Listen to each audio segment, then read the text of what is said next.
5 of the best women's soccer players in the country have taken their fight for equal pay to U.S. soccer's top court.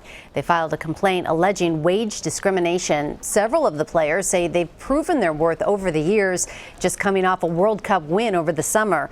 Many of the players say the disparity between men and women in U.S. professional soccer is just too large.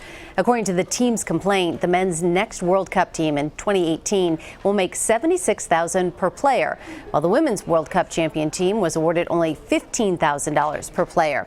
Compare that to winning a World Cup title where the men's team would make around $9 million, while the women's team actually won and only made close to $2 million.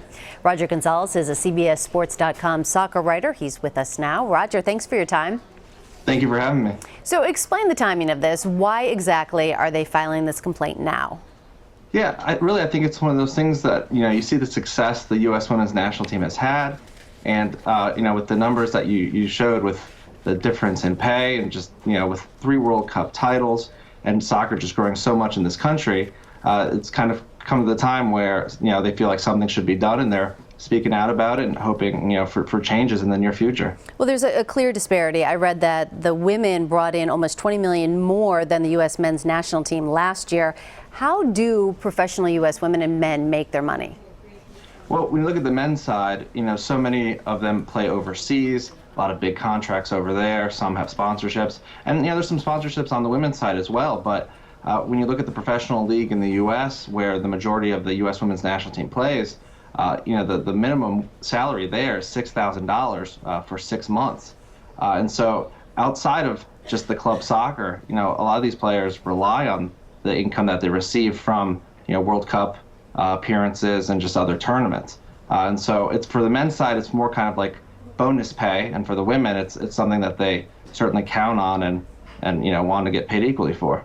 Why are the women's national team, why are they investigating this on a higher level now?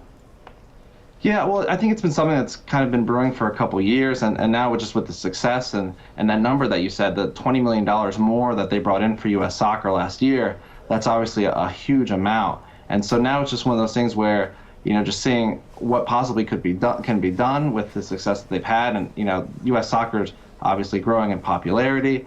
The women have done so well. And even with this summer's Olympics, they're the favorites there. They're the favorites every time they play. And they just want to be compensated for what they've been able to do for soccer in the U.S. And, most people tend to agree with them that, what they're doing is really important for the game, and they should be compensated equally. You mentioned the Olympics coming up. Could this possibly affect them showing up for the Olympics?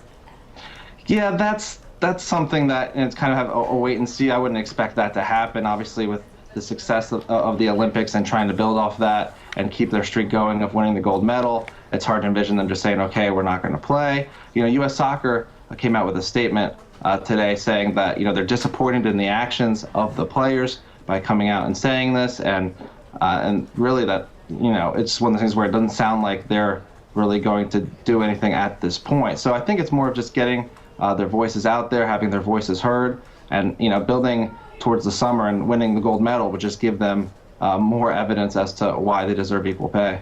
So you don't expect any real change to come of this then?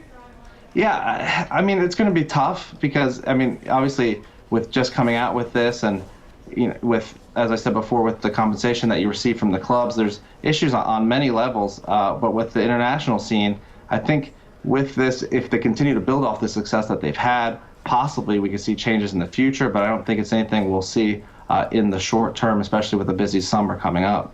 All right, Roger Gonzalez for us. Thanks so much. Thank you.